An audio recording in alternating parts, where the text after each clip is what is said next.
예, 11월 6일 금요일 정례 브리핑을 시작하겠습니다. 오늘 0시 기준 국내 발생 환자는 117명입니다. 이 가운데 수도권의 환자는 72명이고 비수도권 지역은 45명입니다. 어제 한 분이 돌아가셨습니다. 고인의 명복을 빌고 유가족들께 위로의 말씀을 전합니다. 내일부터 새로운 사회적 거리두기 체계가 적용됩니다.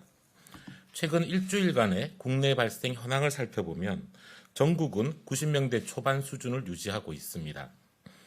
수도권은 약 70명 수준이고 그 외 권역별로 볼 때 충청권은 약 14명, 그 외 권역은 모두 1명에서 4명 수준으로 1단계 기준을 넘는 곳은 없는 상황입니다. 이에 따라 내일부터 적용되는 새로운 사회적 거리두기 체계에서도 전국과 각 권역에 대해서 1단계를 유지할 계획입니다. 다만 집단 감염이 다수 발생하는 지자체에서는 지역 상황에 따라 중대본과 협의하여 자체적으로 거리두기 단계를 조정할 수 있습니다. 충청남도는 최근 환자가 다수 발생한 천안과 아산에 대하여 어제 18시부터 1.5단계로 격상하였습니다. 거리두기 개편안에 따라 해당 지역에서는 중점관리시설에 대한 음식 섭취 금지나 일반관리시설에 대한 인원 제한 등 추가적인 방역수칙이 강화됩니다. 해당 지역 주민들께서도 적극적으로 협조해 주실 것을 요청드립니다. 거리두기 단계는 1단계로 유지하지만 국내 발생 환자가 조금씩 계속 증가하는 상황이 이어지고 있습니다.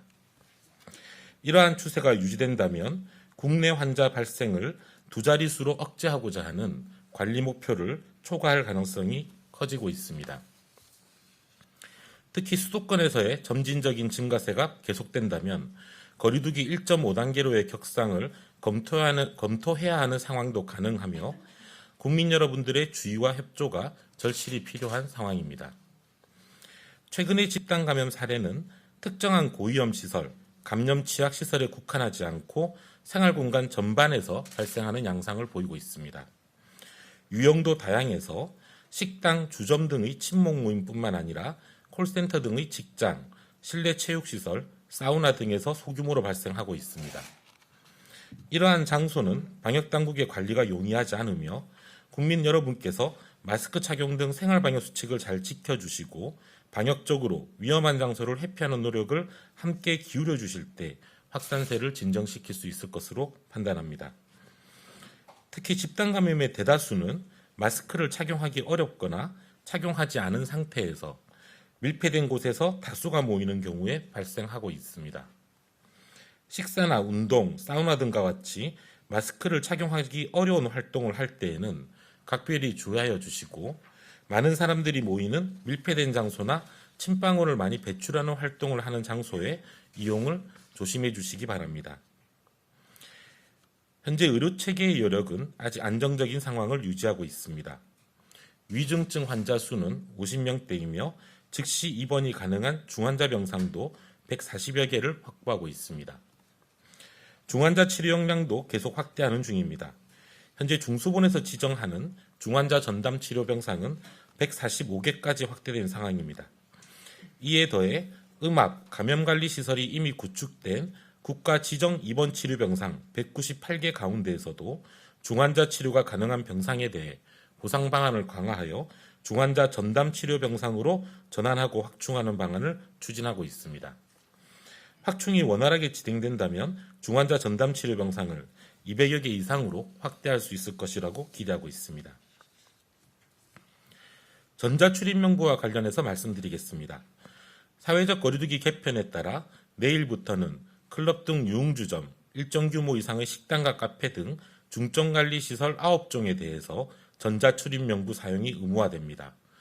새롭게 의무화되는 대상으로 포함된 식당과 카페에 대해서는 1개월 정도의 계도기간이 부여될 예정입니다. 전자출입명부 사용 확대에 따라 개인정보 유출이나 오염용에 대한 우려가 있으실 것이라고 생각됩니다. 하지만 전자출입명부 정보는 암호화하는 한편 개인정보와 시설 이용정보를 각각 분리하여 별도의 장소에서 보관하며 4주가 지나면 자동 폐기됩니다. 오직 역학조사 과정에서 시설에서의 접촉자 확인을 위해 필요한 경우에만 분리되어 있던 개인정보와 시설 이용 정보를 합하여 활용하기에 철저한 보안이 이루어지고 있다는 점을 함께 말씀드리겠습니다. 한편 스마트폰을 소지하지 않는 분들을 대상으로는 수기명부를 비치하여 기재하도록 하고 있습니다. 이 경우에도 이름 대신 시군구와 연락처를 기재하도록 개선하였으며 사업주는 개인정보가 노출되지 않도록 수기명부를 별도 보관하고 사주가 경과하면 파기하도록 하여 개인정보가 안전히 관리할 수 있도록 하였습니다. 전자출입명부는 그간 32만여 시설에서 약 2억 6천여만 건이 이용되고 있으며 특히 노래방, 실내체육관, 술집 등의 접촉자 확인을 위해 그동안 300여 개소 6만여 건의 이용 건수가 역학조사에 활용되었습니다. 전자출입명부를 통해 접촉자를 조사하는 경우 신속하고 정확하게 확인할 수 있어 방역만의 추적 속도를 높이기 위해서는 꼭 필요한 만큼 국민 여러분의 참여와 협조를 당부드립니다. 다음으로 골프장 방역관리 강화 계획에 대해 말씀드리겠습니다. 최근 이용객이 증가하고 골프 모임과 관련된 집단 감염 발생으로 전국 골프장에 대한 방역 점검을 실시하였고 업계와의 간담회를 통해 방역 강화를 당부하고 있습니다. 이와 함께 골프장에서의 생활 속 거리두기 지침을 새롭게 만들어서 배포하였습니다. 야외에서 소모임으로 장시간 밀접하게 활동하며 운동 후 모임이 자주 이루어지는 등의 골프 종목의 특성을 반영하여 골프 업계와 협의를 거쳐 마련하였습니다. 전동 카트 탑승 시 마스크 착용, 경기 후 회식 등 모임의 자제, 클럽하우스 등 실내시설 이용 시간의 최소화와 마스크 착용, 경기 시 동행인 또는 경기 보조원과의 거리두기 등이 지침의 주요 내용입니다.